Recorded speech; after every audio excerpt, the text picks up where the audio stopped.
I did not on purpose. It just, I was sitting there and Your computer is working against you tonight. I'm gonna try this again. Not now. Good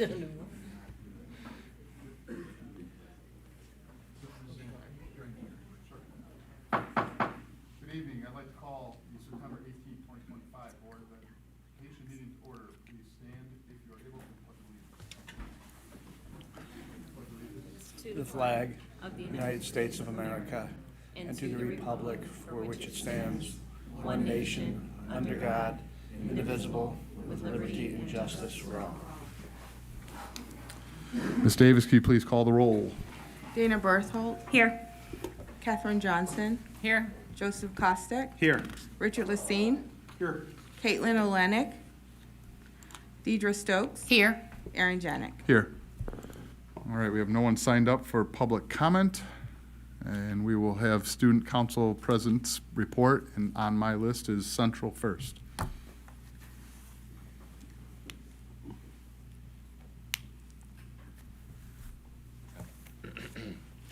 Hello, my name is Aiden Stockram, and I am a senior at Lincoln Way Central. It has been an exciting start to the school year, filled with new energy, new traditions, and plenty of night pride. Our clubs and activities are off to a great start. Nearly every group has begun meeting, and it's been exciting to see so many students, especially our freshmen, finding their place and getting involved. Student Council has been busy preparing for our Central Palooza-themed homecoming, while Night Pride leadership, Link Crew, and Welcome Crew have all worked hard to make sure our new students feel supported from the very first day of school. Additionally, our Best Buddies chapter continues to be a place where friendships are formed, as we recently celebrated at our annual one-on-one peer buddy matching party. Environmental Action Club has been busy collecting plastic bags to spread awareness and reduce plastic pollution. Bring Change to Mind Club has begun spreading awareness for Suicide Prevention Month by tying teal and purple ribbons across Central's campus and wearing teal and purple to show our support. These groups remind us that Central is more than just a school. It's a place where students can explore their passions, grow as leaders, and make a difference in our community. Also, our athletics are off to a strong start this fall. From the fields to the courts, Central athletes are competing with determination and pride. Our football team has given us plenty to cheer for under the Friday night lights with a 3-0 record to kick off the season, and hopefully more to come as we prepare to face Lincoln Way West tomorrow. Each game is packed with energy thanks to our amazing marching band, cheer team, and rhythm knights who all honored our seniors last Friday. Both the girls and boys cross-country teams have seen great success this year, with the girls team winning every meet they have competed in so far. And finally, our soccer, tennis, and golf teams have all had standout performances, with students showing the same resilience and teamwork that makes Central Athletics so special. With so much to celebrate, our standout student section, the Nightmares, has brought so much energy to each event. With themes of the dark side and USA, we have seen the Men in Black, Uncle Sam, and even George Washington in our stands.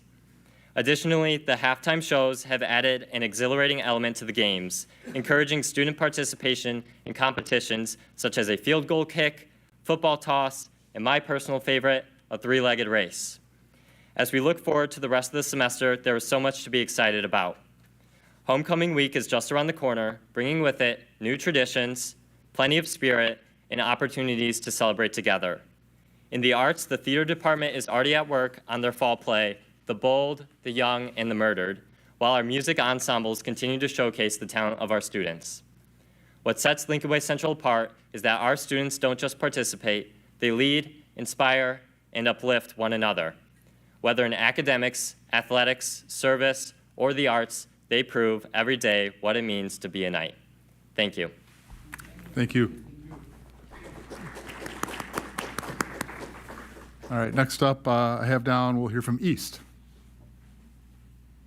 And I'm just kind of making this up a little bit, so. Good evening, everyone. My name is Prachi Panchal, and Good evening, everyone. My name is Prachi Panchal, and I am Student Council President at Lincoln Way East, and I am honored to represent my school tonight. The 2025-26 school year is already off to an exciting start. Our student council has been hard at work preparing our homecoming dance, Yugo's Greatest Show, on Saturday, October 4th. This year, homecoming week will be full of spirit, tradition, and lots of exciting, thrilling events. We'll have Olympic Games, a dodgeball tournament, a scavenger hunt, and our always popular Spirit Days. This year's dance will be especially unique with both indoor and outdoor spaces, circus-themed decorations, carnival games, a full light show from our DJs, and 5 food trucks to give students a fun variety of options. It'll be a week to remember.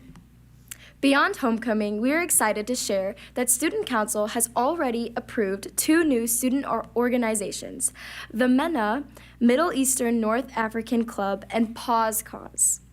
These additions reflect our commitment to creating new opportunities for students to learn, connect, and contribute, exactly what we're about at Lincoln Way East. Service to others is also the heart of what we do. This fall, we hosted Gold Out football and soccer games, selling Gold Out t-shirts to raise money and awareness for pediatric cancer. Thanks to the generosity of our school community, we raised $6,000 to support this important cause. Just last week, we held our Salute the Troops football game, where we honored and recognized the sacrifices of those who served in the armed forces. Finally, we are proud to share that the Griffins continue to achieve at high level academically. We aren't just involved in extracurriculars and sports, but we also reflect our pride and honor in our academics. On Tuesday, October 7th, Lincoln Way East will induct a new class into the National Honor Society, recognizing students who exemplify scholarship, character, leadership, and service. It is always a night that reminds us of the bright future ahead. Thank you for the opportunity to share amazing things happening at Lincoln Way East. We're excited for the new year ahead with our 25th anniversary, and we always appreciate your continued support. We are setting a legacy. Thank you. Thank you.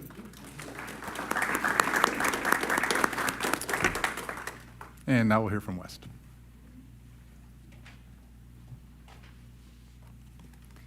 Good evening. I hope everyone has had a great start to the school year. My name is Addison Orozco, and I am this year's Student Council President at Lincoln Way West. To kick off the year, we had our largest number yet of upperclassmen who participated in Welcome Crew. This created a strong and welcoming environment for the incoming freshmen, having many juniors and seniors to set an example of what it means to be a warrior. To help everyone feel connected right from the start, all students and staff received an orange t-shirt on the first day of school featuring this year's theme of Be Brave, Be Strong, Be a Warrior. On the first day of school, we also held our back-to-school assembly, and the energy and excitement in the gym is one of the best I've ever seen. It was a great way to bring us together and set a positive tone for the school year. Last week, we celebrated homecoming with our theme being the West Side Carnival.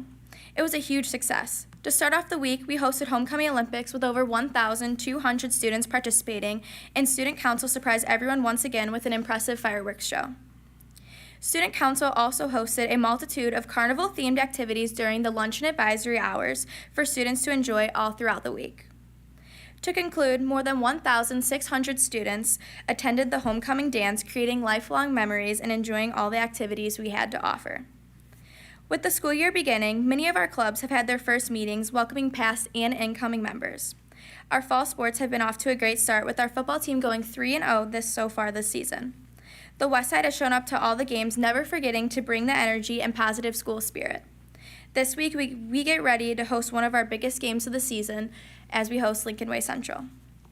The 2025 to 2026 school year has been off to an exciting and fun-filled start, and I'm eager to see the many opportunities ahead. I feel so fortunate and grateful to call myself a warrior and carry on the legacy of what it means to be one. Go Warriors, and thank you. Thank you.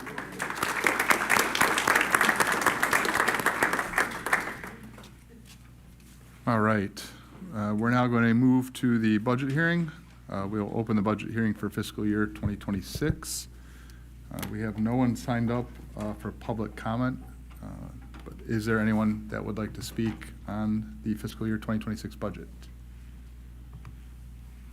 All right, Mike, do you want to run through it for us real quick? Yep. I'll be brief. As the board knows, and for everyone sitting in the audience, typically during this hearing portion, there is an action item later where the board can consider adopting the budget. But I'll just walk through high-level changes from the tentative budget from August to now. So just give me 1 second.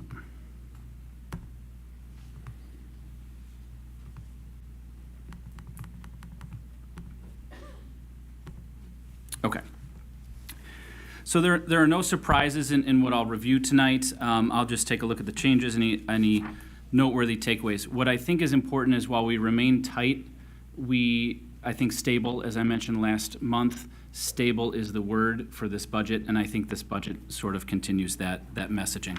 So in terms of changes from August, I do provide for transparency purposes kind of line by line, fund by fund changes. I won't necessarily speak to each one of those verbally tonight, but if you have any questions, please stop me.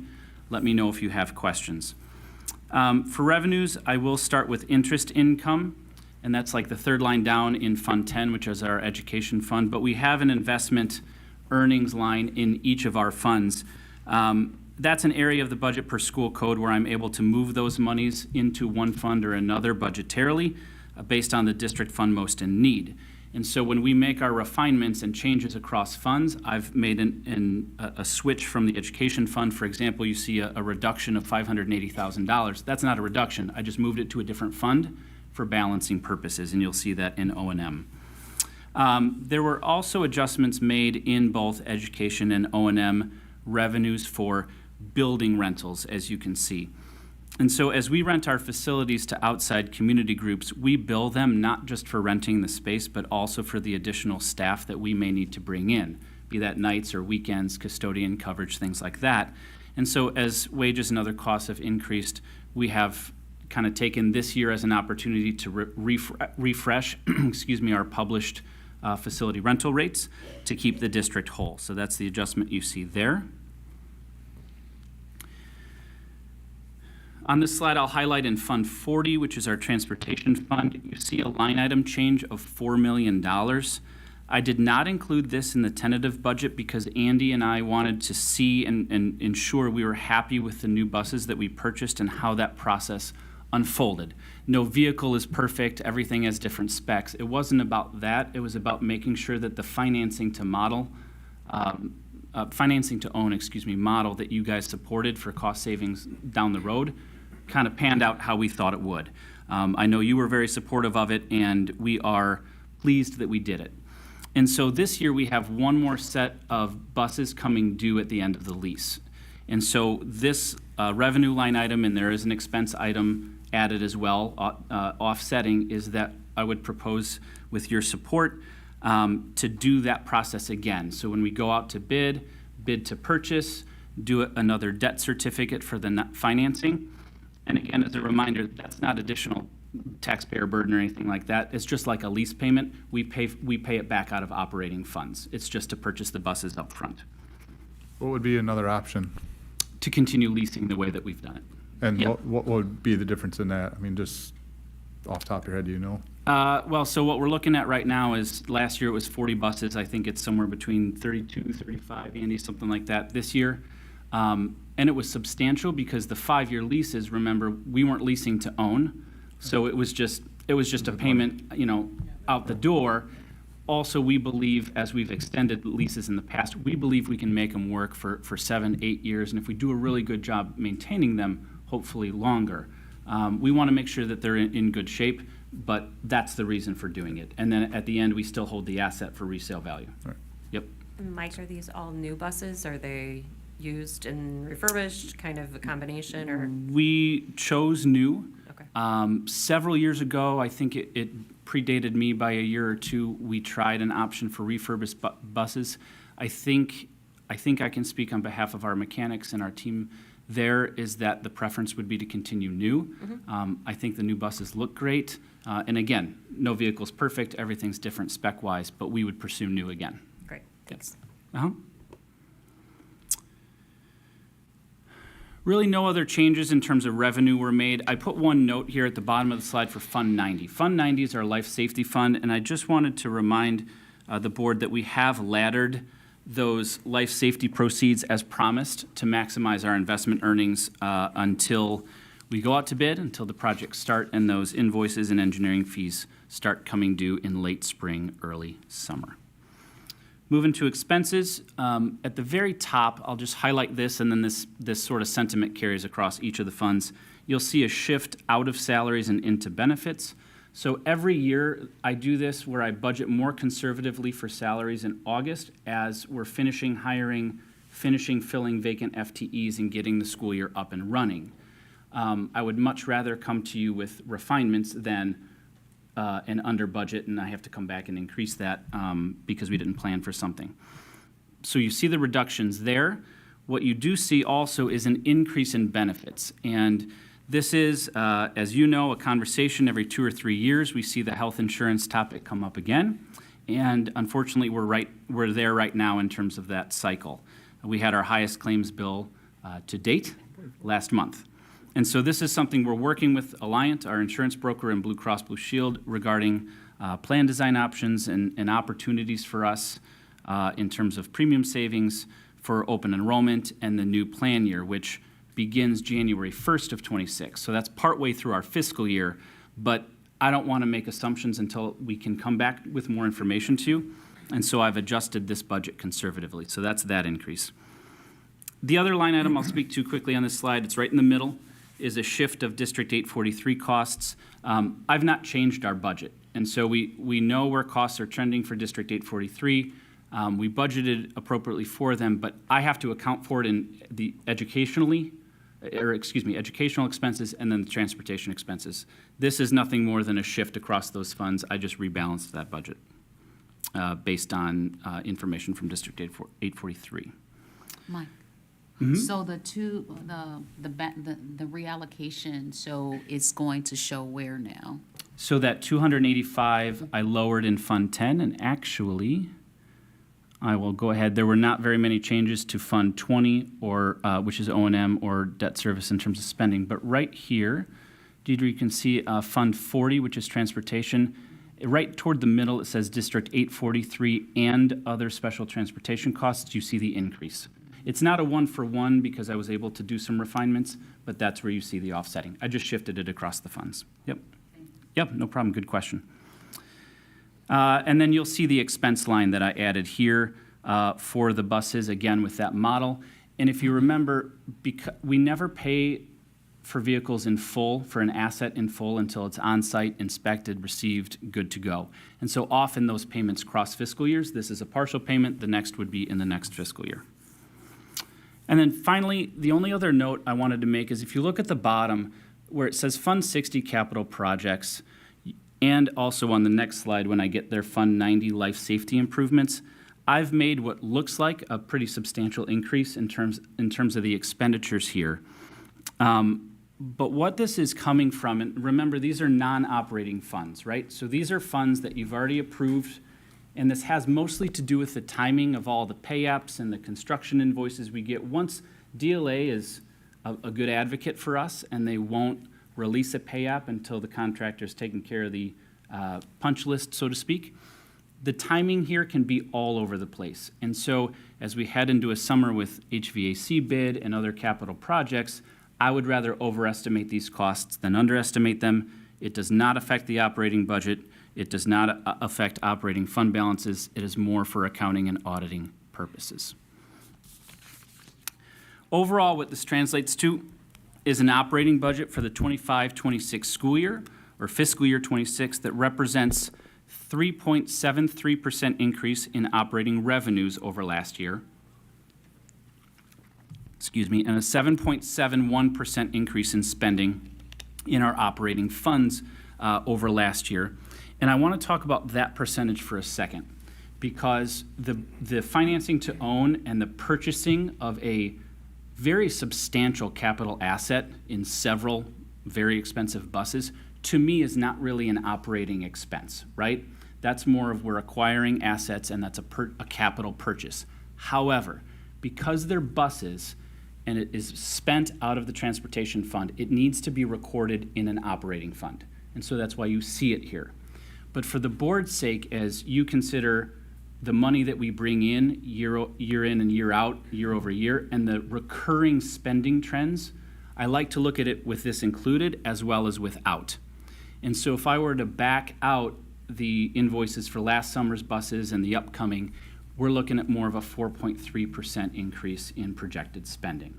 So I think it's valuable to you to be able to see both of those. But all in all, what this leads us to, and if you look at the bottom right, above that yellow 34%, and you know that that means our operating fund balance, and so this budget keeps us where we need to be, but you see an $814,000 operating deficit. As I mentioned last month, that's a planned deficit. It is not based on any ongoing or recurring, spending patterns. It's more of just the function of buying the buses. For comparison, last month, the tentative budget, that was 1.6. And so this has shrunk down to $800,000, which is good news, and I'm very pleased about that, and keeps us at 34% fund balance. Across all the funds, and as you've seen in the past, I like to highlight a couple of cells. You see the 34% in yellow. The orange cell is the $814,000 deficit. If you would look just to the left of that number, you'll see about a $70,000 reduction in our tort fund. And I've done that. I mentioned tort last month. I believe we have sufficient funds in our tort fund, and I would rather see a planned spend down there because we have enough money in the tort fund. I would rather allocate those monies over to our education and O&M needs. And then in green, we have $4.5 million allocated in this budget, just like we did last year for a capital projects transfer. And that transfer for summer of '26, this money is separate from the HVAC life safety work. That's all life safety bonds, that's all up and coming and in the works, and you know that. This is more of our ongoing, each summer, improvements to our facilities, to our grounds, and to our fields that are part of our 10-year capital plan. Happy to take any questions that you may have. Any questions on the FY 2026 budget?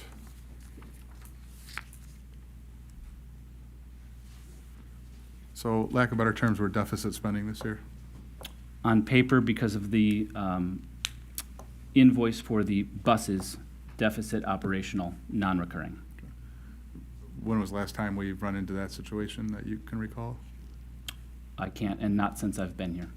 We don't anticipate this being a recurring? Nope. It's not structural in Yeah, any nature. that's what I'm trying to get It at, is like not a people see structural deficit deficit spending, yeah. in any way, yes. I don't want to go back 10 years. No, and the goal is always to maintain, as we Yeah, said, that dark area. 33%. Yep. Yeah. Any additional questions? All right, hearing none, I would ask for a motion to close the budget hearing. So moved. Second. A motion and a second, can you please call the vote?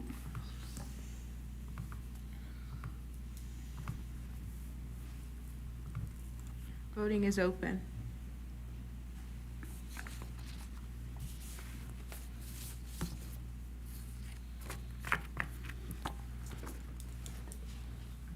The vote is unanimous, motion passes. All right, a little worried there for a second. All right, first up for the presentations is the Human Resources Strategic Plan update. Good evening, everyone. I'm just here to kind of summarize our hiring season, give you an update of where we are at and where we are heading with regards to our staffing for the 25-26 school year. One more button. Here we go. All right. So this hiring season, we brought in 53 new family members to the Lincoln Way family. As you can see, there's the breakdown between the teachers, our support staff, and new admin. As we break it down a little bit further in detail, our new to Lincoln Way teachers, kind of covering all the areas once again. We've got teachers right now kind of going out in every area, and you'll see on a slide later how deep that goes. Throughout this process, our interview process is continuing to develop more and more as the years go on. We're continuing to improve in making sure our department chairs are involved, and as we get more into a more hiring needs that we have coming up in the next few years will be involving more building level administration in that process as well. So we're going to kind of continue to refine that to make sure that we get more people involved, more eyes on people before we bring them into Lincoln Way. In the world of our support staff, you can see the breakdown there. We work really closely with our directors to make sure that we're meeting everybody and getting eyes on everybody before they come into the school district. We work hard to make sure that we're prepared for the start of the school year. This is an area that it never really seems to end with regards to recruiting and hiring, just because of the ever-changing needs of the population, whether it's student needs or transportation needs or maintenance needs or tech needs. We're constantly looking and constantly recruiting more and more people to kind of fit into this role. But it doesn't ever seem to end, and we just continue to stay on top of things as we continue to move forward.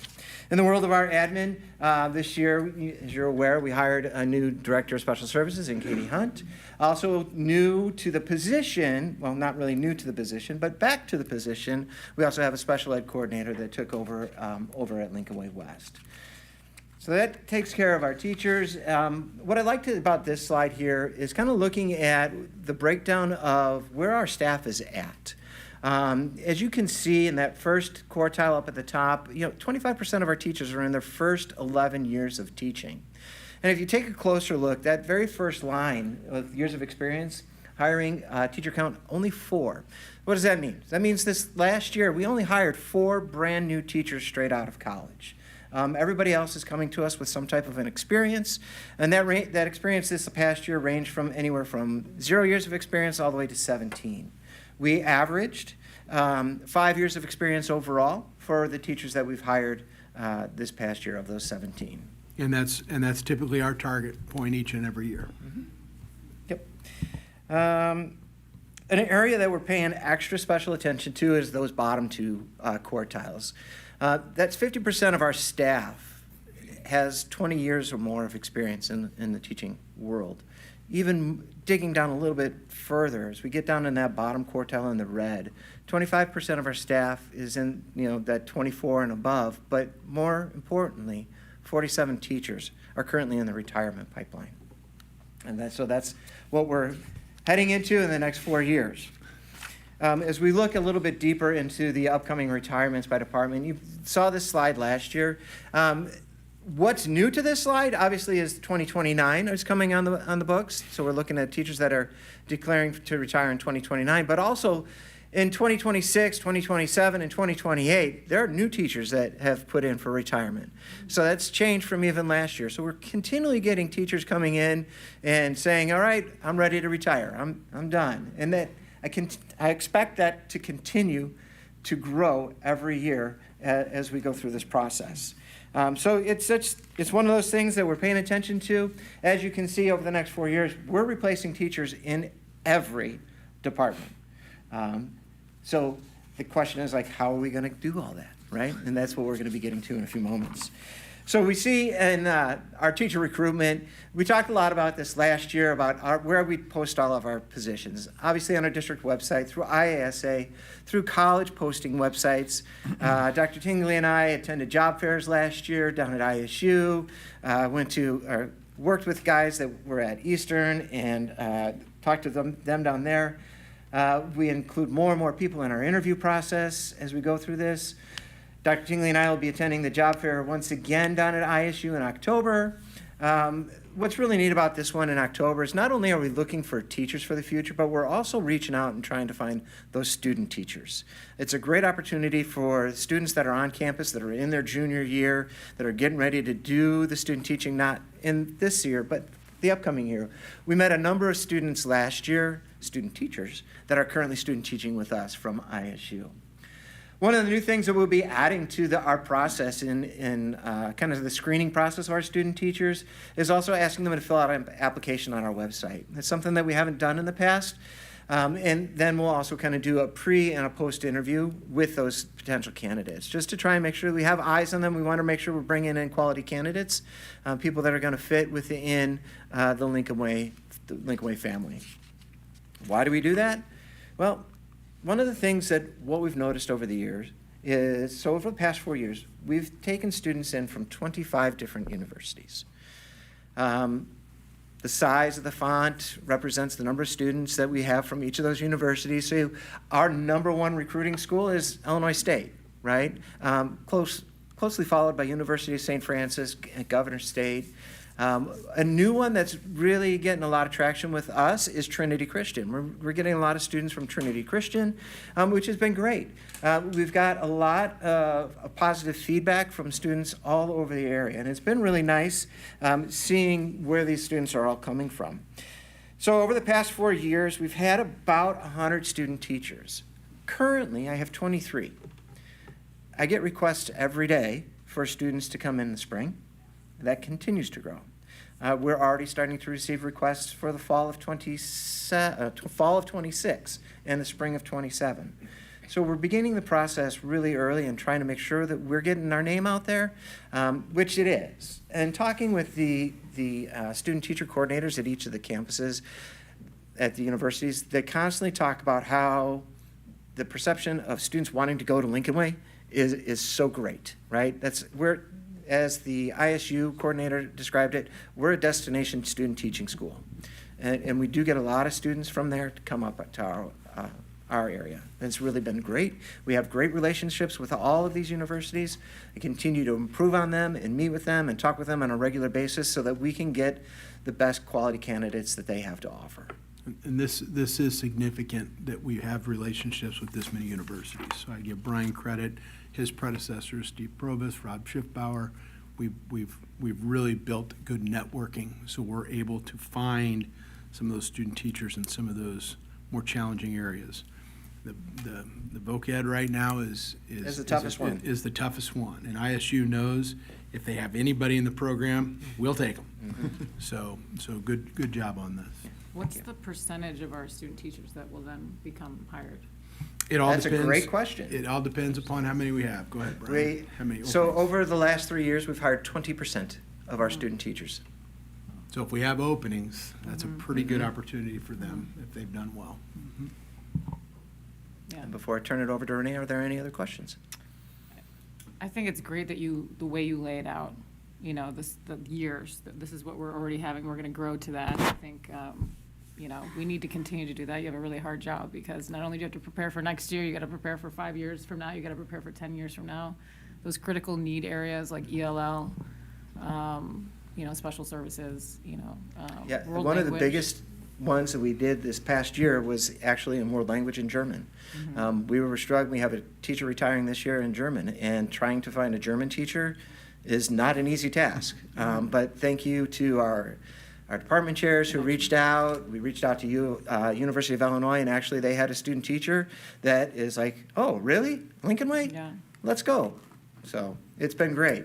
We've got great people helping us in all the different areas. And the other thing that we've done that we didn't have to do in the past, when we go to these job fairs and meet with teachers, we keep notes on their resume, put it in a file, because they'll only be year 2 or 3 of experience when we looked at that grid and we have an opening in biology.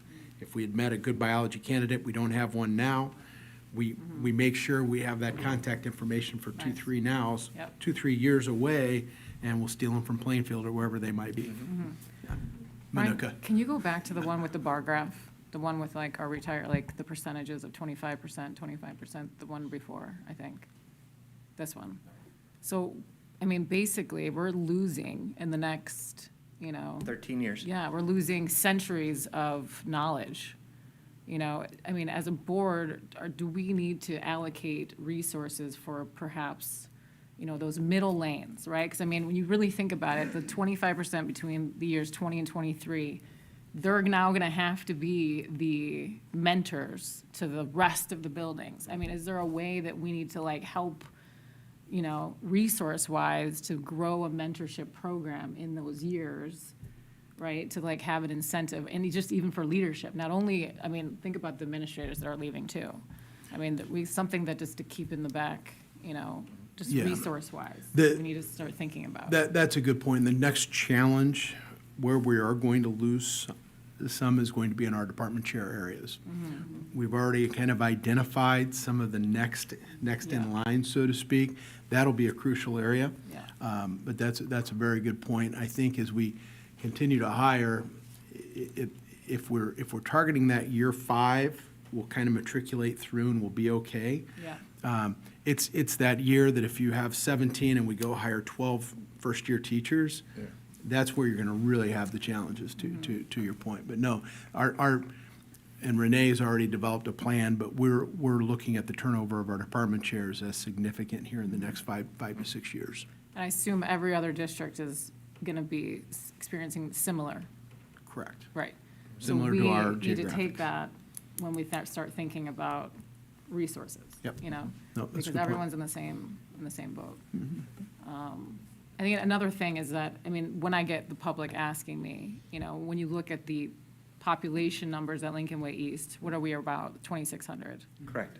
And then what are we here at Central, 2,100, right? Or 2,000, and then West is 2,000, right? I mean, are we looking at staffing issues in relation to population? That's something else too. Like, are we, you know, analyzing the resources of people to be able to move them? Like, for example, we still have the same amount of assistant principals at Lincoln Way East as we do at Central at West. We do. Numbers are comparable. We look at all of that data. In terms of the LEAs for special education, for instance, the student population is higher at East. We have more release periods for LEAs at East. So in several of those scenarios, there is added support, but that's something we continue to look at. I mean, the bottom line is we want to retain. Sure. Right? We want our people to feel supported. You know, we're seeing movement, and usually we see movement where first 5 years, but now, didn't you just say, like, we're starting to see those people are already putting in for retirement at a very young age, you know? They want out. So how do we know that they feel supported and they want to stay? You know, and that's something that, I don't know. I mean, do they take, I don't know, right? And so it's something that we gotta consider. So, thank you. Thank you.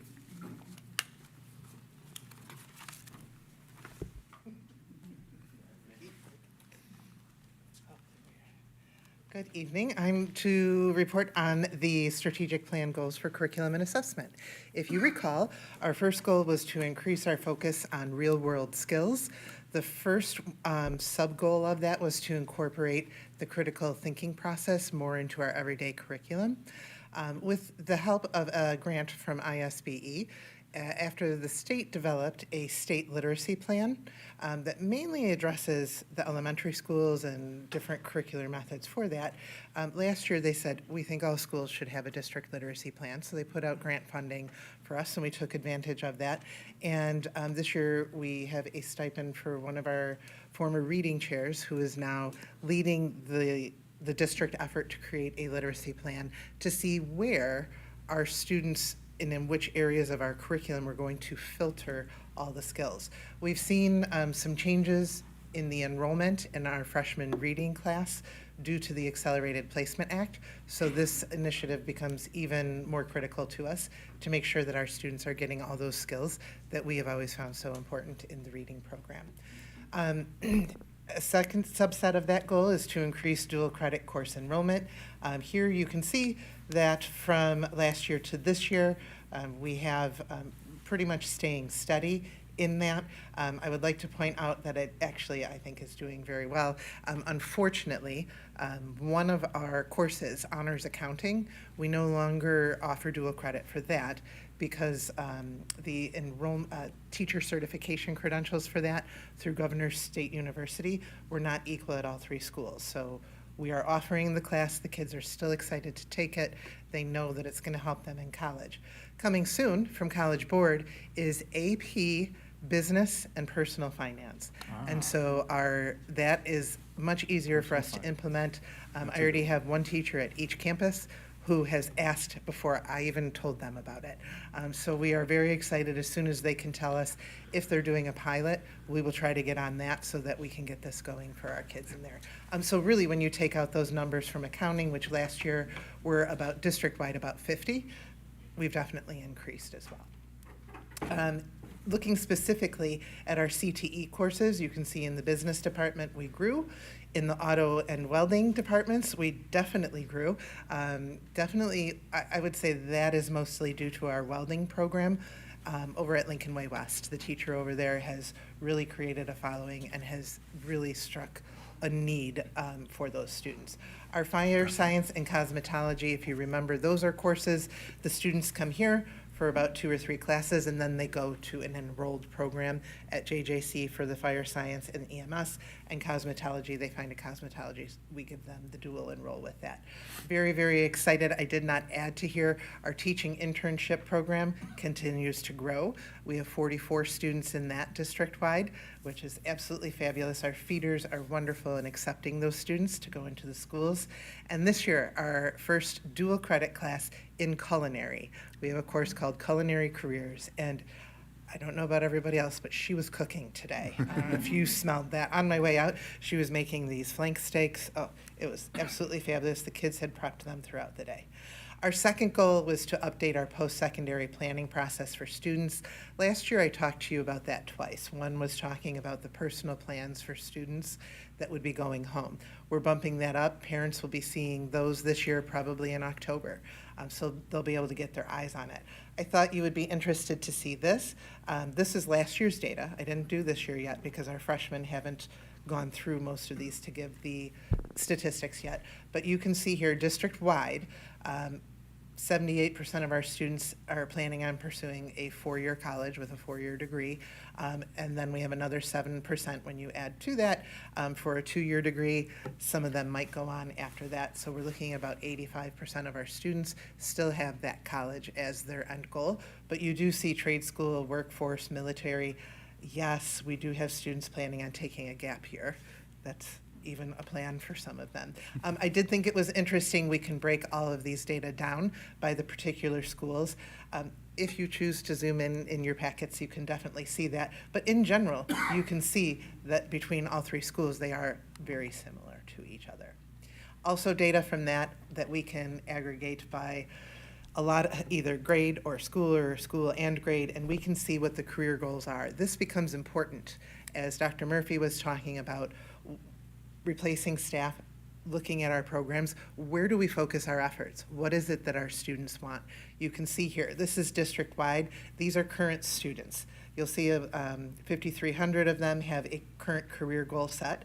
That is only because the freshmen, as I had said before, haven't gone through all of the surveys to get us to this place yet. But medicine, registered nursing, business management, law, psychology, they are all on there. In different orders when I look at the buildings, but similar to that. And then our next goal in that area was to build upon community partnerships. Next week, September 24th, we will be having our college fair here at Lincoln Way Central. It's a district PPS offering for all students. The counselors all work together on it, but the head of it is Matt Smith, one of our counselors here at Lincoln Way Central. Last year, he was so excited. It was brand new. He ended up last year with, I think, 118 colleges. This year, he has 145. I know. So absolutely fabulous opportunity. We encourage all to come out and experience that. We are also currently recruiting for businesses to sign up to have a table set up at our annual career fair, which again is open to all students. It's during the school day. We have it here at Central. We bus kids over from both East and West. Continues to grow every year. And so we are currently recruiting any businesses who would like to sign up for that. And lastly, building upon community partnerships, this year we have joined the Will County Center for Economic Development. They, 2 years ago, started a summer internship program. They were advertising it, saying students in Will County can apply for these paid internships. Our students applied, and they said, well, you're not a member. We are now a member. So Jen and I are meeting a lot with the CED and getting involved there, talking about the benefits for our students' paid internships within Will County. The hospitals seem to be the popular ones that we had heard about it, but this is all types of internships. The CED does a fabulous job last year. One of their participants at the end, they had a congratulations and celebration banquet, and they gave every student who participated a brand-new laptop. So we are very excited to be part of this program, working towards all the goals. Thank you. All right, thank you very much. Moving on to the consent agenda, we have items F1 through F7. I would entertain a motion to approve the consent agenda as presented. Second. We have a motion and a second. Any questions? Hearing none, can you please open the vote? Voting is open.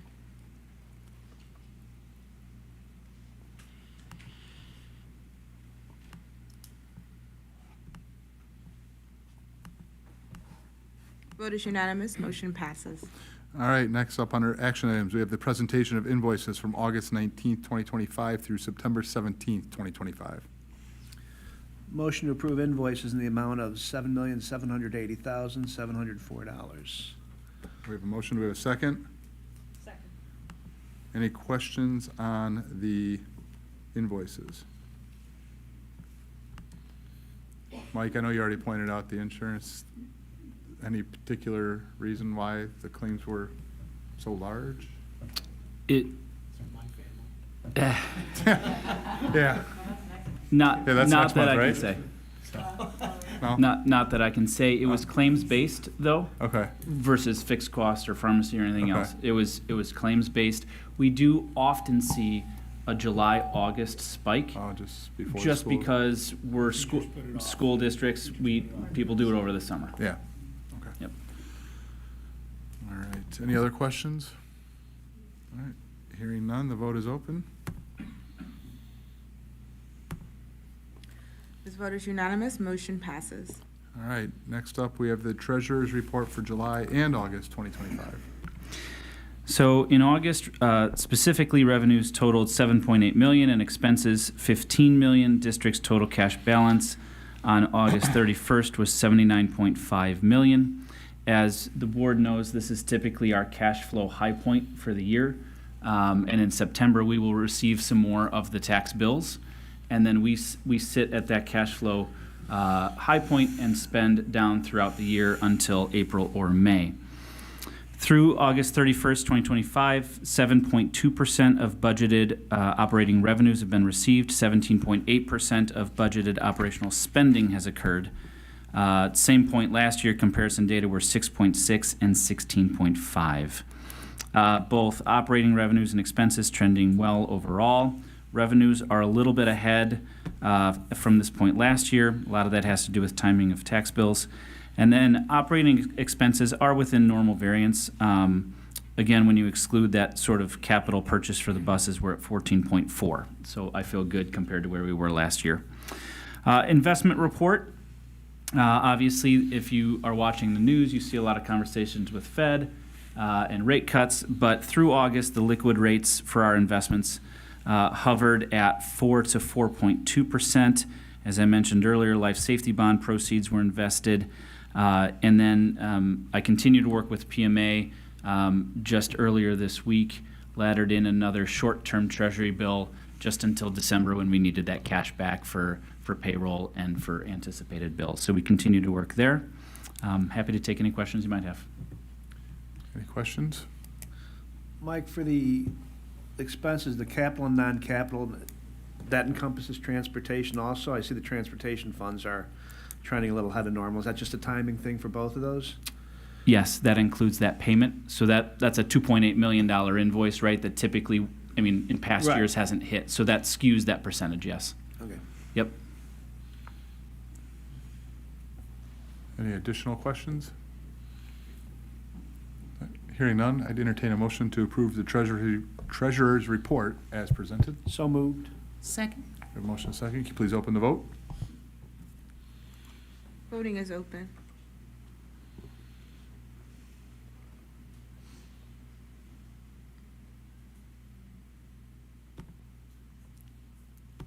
The vote is unanimous, motion passes.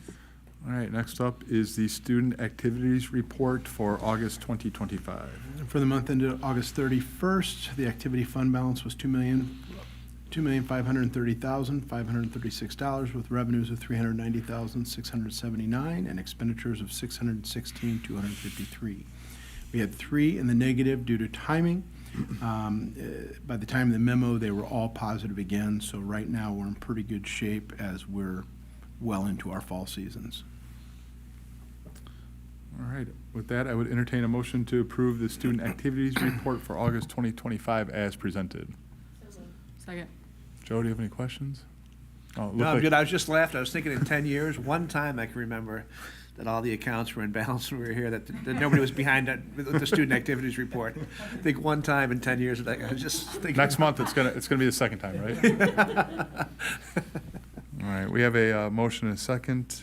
Any further questions? No. Can you please open the vote? Voting is open.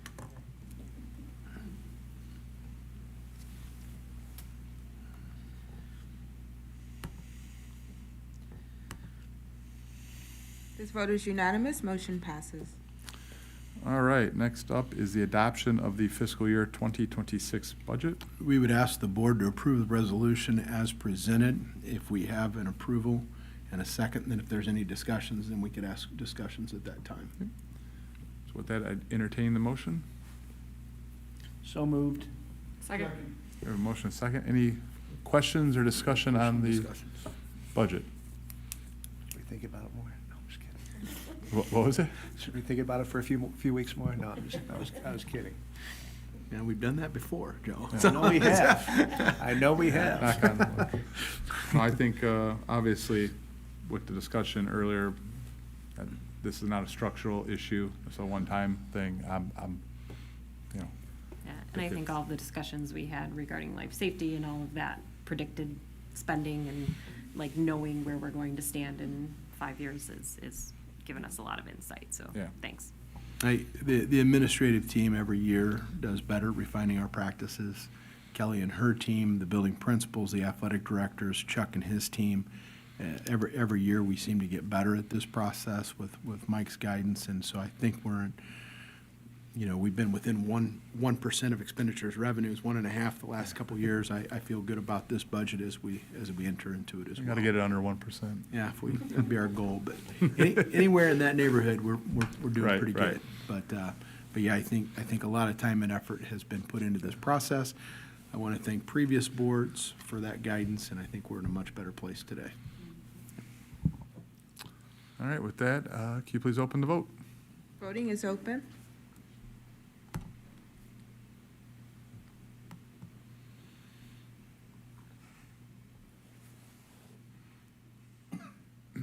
The vote is unanimous. Motion passes. All right, next up, under action items, is the second reading of policies. We'd ask you to approve the policies, these updates from press as presented. Primarily, these are footnotes, but there are a couple minor changes, but nothing to report. I'd be happy to answer any questions that anybody would have regarding any of the changes, but we would ask that you approve the policies as presented. With that, I would entertain a motion to approve the policies as presented. So moved. We have a motion and a second. Any questions on the second reading? All right, hearing none, can you please open the vote? Voting is open.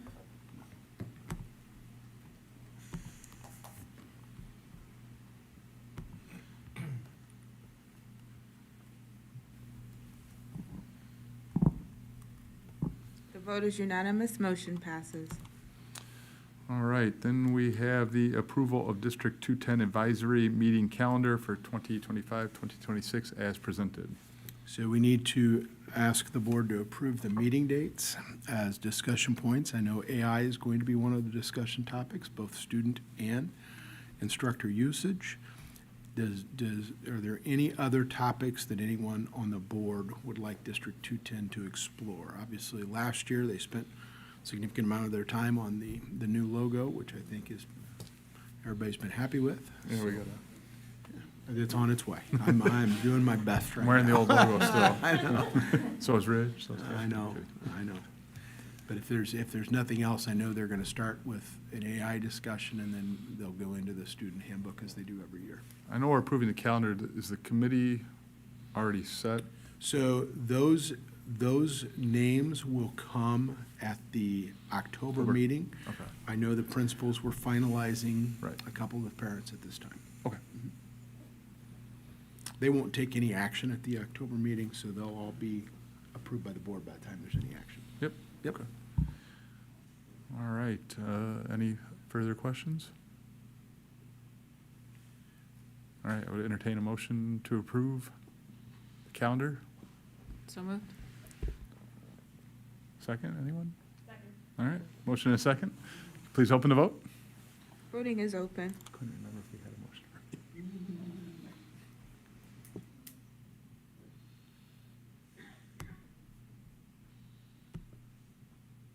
The vote is unanimous. Motion passes. All right, under informational items, we have the report of the Lincoln Way Special Education District 843 Governing Board meetings held August 26, 2025. All right, thank you. At our last meeting, we discussed all of the focus on beginning of the school year, and the co-op was really focused on trainings for staff and paraprofessionals and bus drivers and monitors. They had implemented several trainings through Frontline, and then also were a part of a regional summit with Illinois State University that provided additional training for collaboration between their staff and the staff at 843, which was really well received. They reported out on all of our students and progress in the start of the year. And additionally, the Pioneer Grove location was approved for S-Fund reimbursement through the state of Illinois. They were still waiting on additional information to get the SELF program, which is located in Mokina, approved, but they were still processing through all of the applications that were received. So we're still waiting to hear if that location has been approved additionally. Other than that, great start of the school year for District 843. Great, thank you. Thank you for representing 210 there. Appreciate it. We have FOIA requests. FOIAs are included in your backup materials, The buildings and grounds report. as well as buildings and grounds. Everything's been updated in our utilities and our plans there. Community solar opportunity. Mike, go ahead. Sure. So this community solar opportunity would be something that wanted to put in front of you this month, get your thoughts, input, but that we would, with your support, bring back for kind of a second discussion and possible adoption of a contract for next month. So just wanted to walk through this a little bit. We've worked with our utilities broker for natural gas and electricity. As if you'll remember, the board approved a natural gas contract recently to enhance some savings. Now we're looking at electricity. And so what this is, he's brought us recommendations for solar in the past. And those have ranged from not just Lincoln Way, any school district for that matter could contract with someone to go put, if we had acres and acres, and just fill it with solar panels.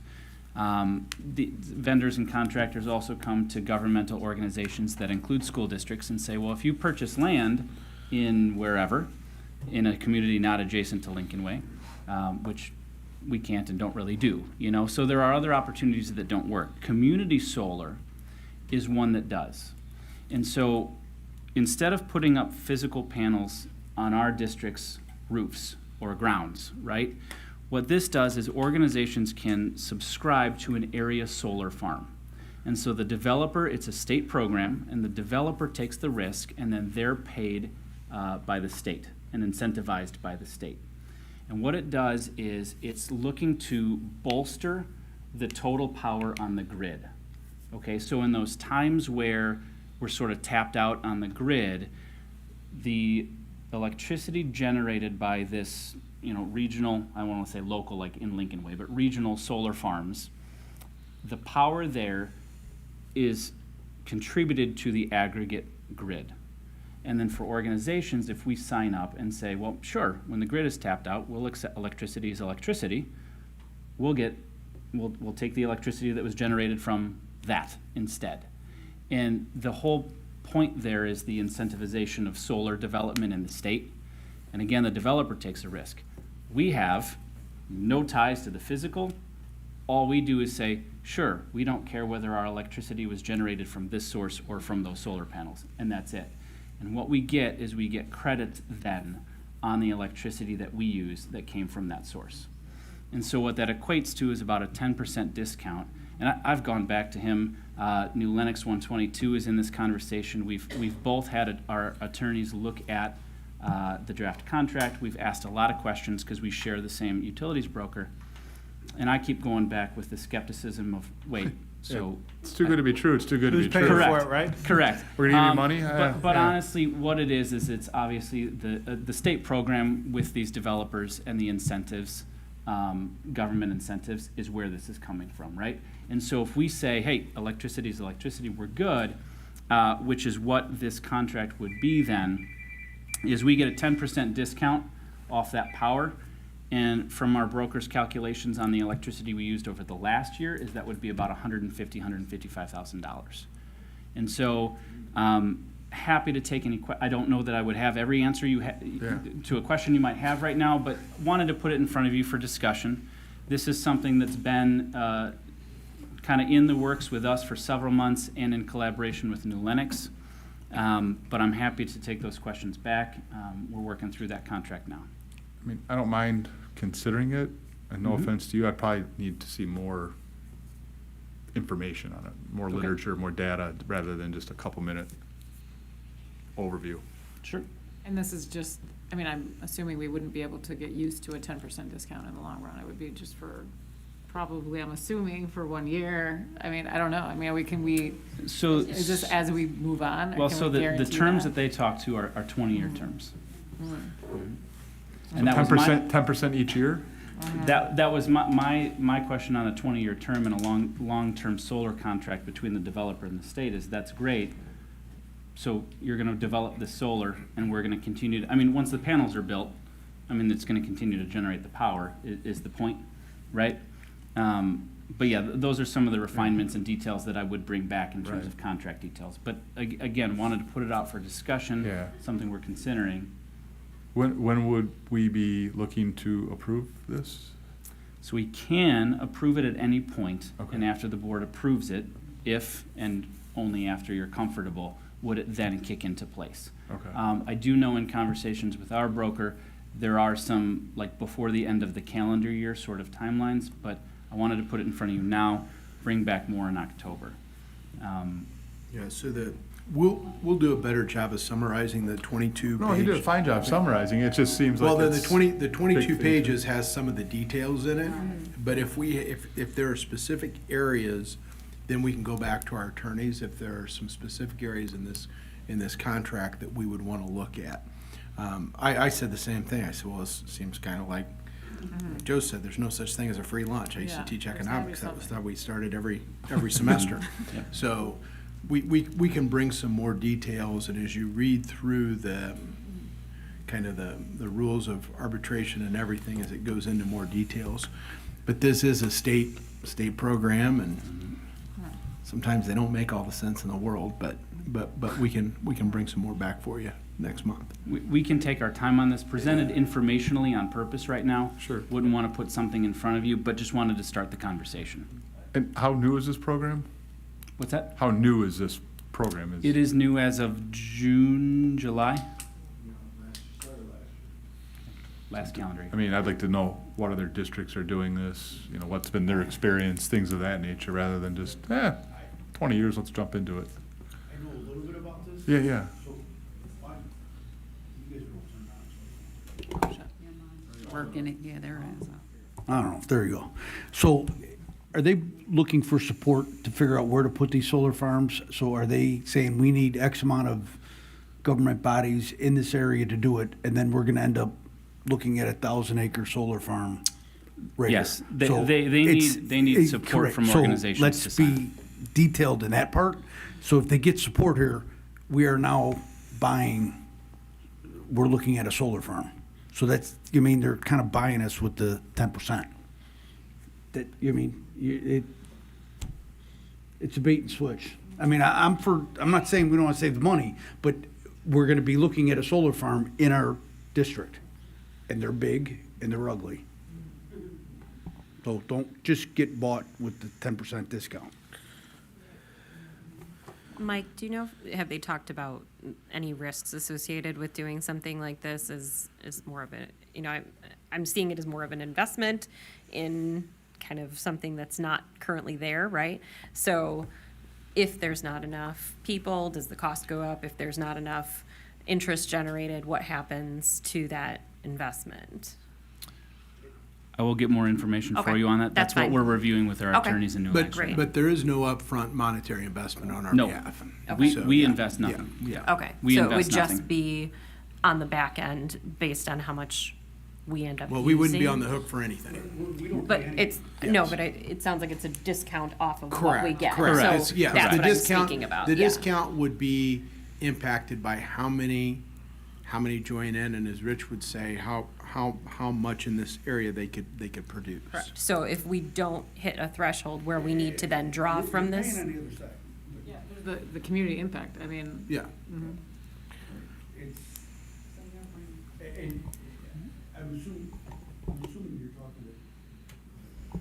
You're I'm talking overruling to you. the other, all public entities involved in that? Yep. I'm talking with several other districts in the area and specifically wanting to make sure that we're aligning where, we're not the only district doing this type of thing, you know what I mean? And so that's where our broker's bringing me more information as well on other districts, and why I've been discussing so closely with New Lenox. The topic is something, as Chuck mentioned, new last year. So you aren't going to have districts who have been doing this for 10 years type of thing, because the state program is newer. Again, just wanted to get it in front of you, certainly can bring more information back. But, Curious, I mean, I know other districts, they have them on the roofs. I'm just curious about solar in general. Why, So, what's the cost and the whatever, I mean, right, the solar on the roofs is like pretend. Yeah. You need to go into huge. hundreds and hundreds of acres of solar to Right. yeah, we could put What solar would here we and get? we could probably run the lights in a parking lot, right? Right. Like, it's more of a, Of a. you wanna feel good about it? Correct. So I'm saying, when they do solar farms, they're big. Google solar farms, look how big they are. And I'm not anti-solar, I'm just saying that. No, I'm just everybody curious. needs, if the community rallies behind this, you're gonna end up with a solar farm in our vicinity. okay, thank you. Anything on the legislative report? No, nothing to report. Anything on the superintendent's district report? Nothing this evening. Any other district business? None tonight. Any correspondence? Zero. All right, with that, I would entertain a motion to adjourn to closed session to discuss the appointment, employment, compensation, discipline, performance, or dismissal of employees and collective negotiating. Correct. So moved. We have a motion and a second. All in favor? Signify by saying aye. Aye. All right, and we will have action after closed Yes, session. one item. One item, so with that, we are in closed session now.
room is brighter, the paint color, the paint color.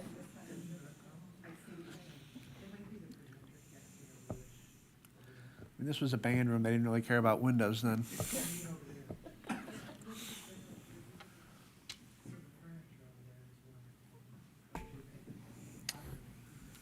All right, we are back in open session, and with that, I would entertain a motion to accept the resignation of Miss Morsavillo. Am I pronouncing that correct? All right, as presented in closed session. So moved. We have a motion, we have a second. Can you please open the vote?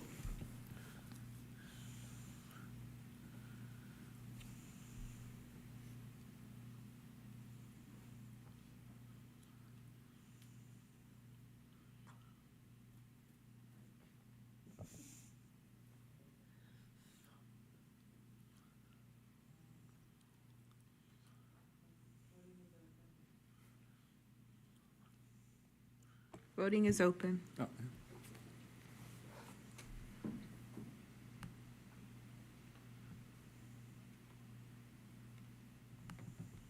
This vote is unanimous, motion passes. all right, we have no other business to attend to. With that, I would entertain a motion to adjourn. So moved. We have a motion and a second. All those in favor signify by saying aye. Aye. Aye, we are adjourned for the evening. The next meeting is October 16th, 2025.